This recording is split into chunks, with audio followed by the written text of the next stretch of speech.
आदाब। मैं आगा खुर्शीद खान। हिंदुस्तान की आज़ादी की लड़ाई में न जाने कितने क्रांतिकारियों ने अपनी जान की कुर्बानी दी, जिनका जिक्र हम अपनी वीडियो के जरिए करते रहे हैं।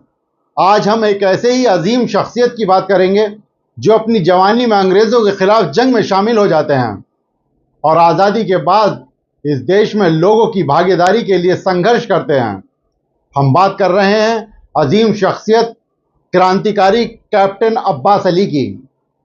कैप्टन अब्बास अली आज़ाद हिंद फौज के एक ऐसे जुझारू सेनानी थे जिन्होंने नेताजी सुभाष चंद्र बोस की अगुवाई में देश की आज़ादी के लिए संघर्ष किया। तो आज़ादी के बाद भी उनका यह संघर्ष खत्म नहीं हुआ। आज़ाद हिंदुस्तान में अपने क्रांतिकारी सोच और आंदोलनकारी मिजाज की वजह से उन्होंने कई बार जन आंदोलनों में भागीदारी की और उसके बदले 50 से ज्यादा बार जेल गए।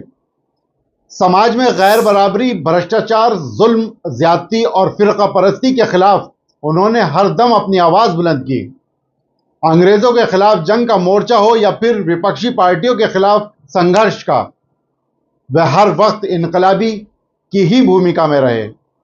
जरा सी सुविधाओं की खातिर उन्होंने कभी अपने सिद्धांतों से समझौता नहीं किया। 3 जनवरी 1920 को उत्तर प्रदेश के कलंदरगढ़ी खुर्जा जिला बुलंदशहर में जन्मे कप्तान अब्बास अली की बचपन से ही अपने देश को आज़ाद और खुशहाल देखने की तमन्ना थी। उनके दिल में क्रांतिकारी सोच के बीच बचपन से ही पड़ गए थे। अब्बास अली अपने स्कूल के दिनों से ही भगत सिंह के क्रांतिकारी विचारों से प्रभावित थे। एक स्कूली छात्र के रूप में उन्होंने 25 मार्च 1931 को खुर्जा में शहीद भगत सिंह की मौत की सजा का विरोध करने के लिए एक विरोध मार्च में भी भाग लिया। भगत सिंह की फांसी के तुरंत बाद वे भगत सिंह द्वारा स्थापित नौजवान भारत सभा में शामिल हो गए और स्कूल में रहते हुए एनबीएस की गतिविधियों में सक्रिय रूप से भाग लिया। साल 1937 में खुर्जा के जेएसएस हाई स्कूल से मैट्रिकुलेशन के बाद वे उच्च शिक्षा के लिए अलीगढ़ मुस्लिम विश्वविद्यालय चले गए। एएमयू में पढ़ाई के दौरान वे अपने समय के महान कम्युनिस्ट नेता डॉक्टर कुंवर मोहम्मद अशरफ के संपर्क में आए। उनकी प्रेरणा से वे सबसे पहले 1936 में स्थापित वामपंथी दलों की छात्र शाखा all India students federation AISF में शामिल हुए।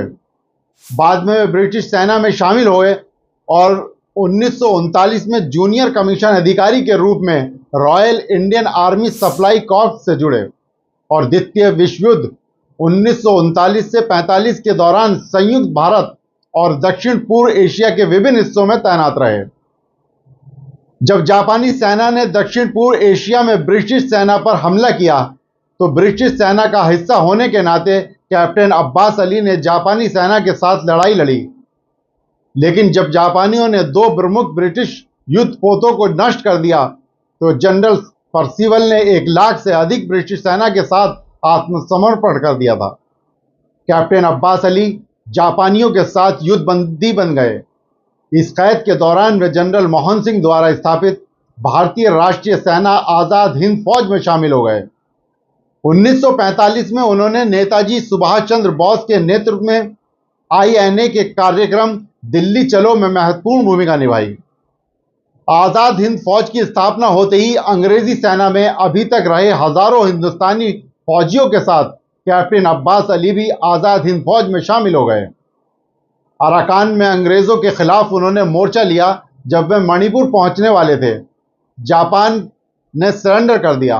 1945 में जापान की हार के बाद एक बार फिर वे युद्धबंदी बना दिए गए, लेकिन इस बार वे ब्रिटिश सेना के मुजरिम थे। 40,000 से ज्यादा आज़ाद हिंद सेनानियों के साथ कैप्टन अब्बास अली पर भी मुकदमा चलाया गया।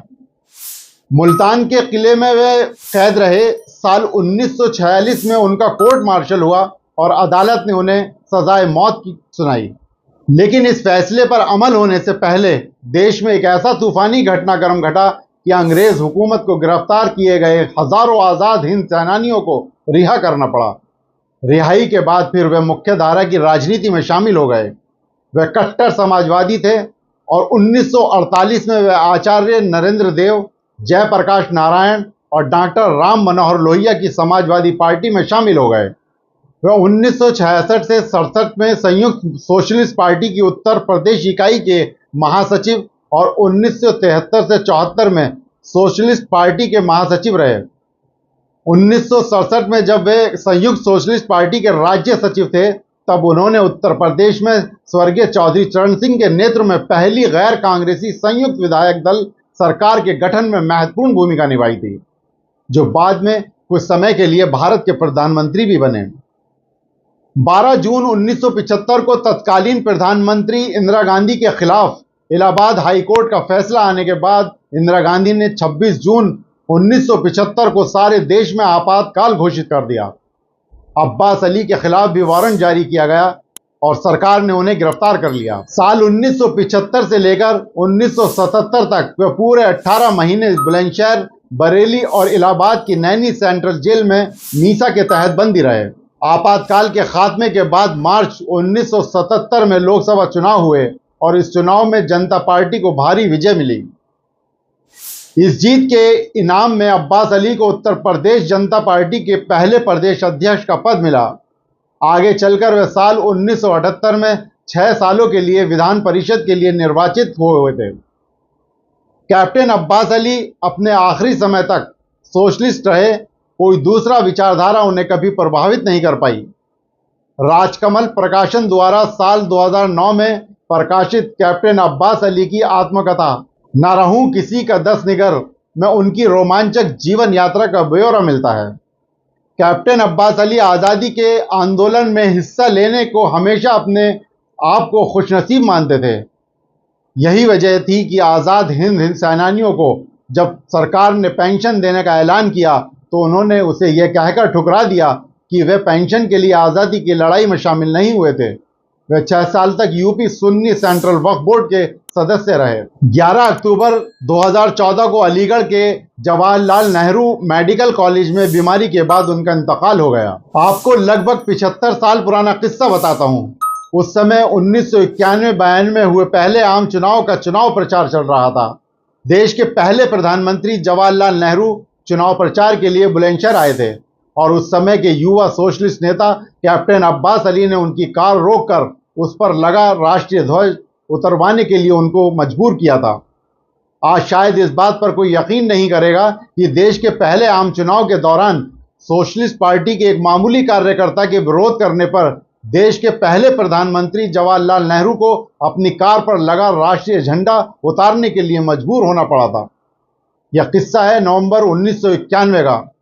दरअसल अक्टूबर 1991 से लेकर फरवरी 1992 तक देश के पहले आम चुनाव के लिए चुनाव प्रचार जोरों पर था। इसी दौरान कांग्रेस पार्टी के सबसे बड़े नेता और देश के प्रधानमंत्री पंडित जवाहरलाल नेहरू नवंबर-दिसंबर के महीने में दिल्ली के नज़दीक संसदीय क्षेत्र बुलंदशहर में चुनाव प्रचार के लिए आए थे। उस समय बुलंदशहर के काला आम स्थित सोशलिस्ट पार्टी के जिला कार्यालय पर पार्टी के जिला कार्यकारिणी की बैठक चल रही थी। इस बैठक में पार्टी के एक वरिष्ठ कार्यकर्ता हरिकेश जी ने बताया कि प्रधानमंत्री जवाहरलाल नेहरू चुनाव प्रचार के लिए शहर में आए हुए हैं और अपनी कार पर राष्ट्रीय झंडा लगाकर चल रहे हैं। युवा सोशलिस्ट नेता कैप्टन अब्बास अली उस समय जिला कार्यकारिणी के सदस्य थे और बैठक में मौजूद थे। ये सुनते ही वे सड़क पर आ गए और जैसे ही नेहरू जी की कार वहां से गुजरने वाली थी, वे उनकी कार के आगे लेट गए।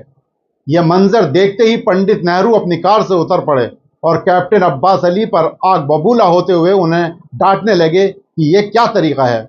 इस पर कैप्टन अब्बास अली ने कहा कि पंडित जी, दरअसल नाराज तो हमें होना चाहिए क्योंकि आप संविधान और आदर्श चुनाव संहिता का उल्लंघन करके कांग्रेस पार्टी का चुनाव प्रचार कर रहे हैं और आपकी कार पर राष्ट्रीय झंडा लगा हुआ है, जो अनुचित है।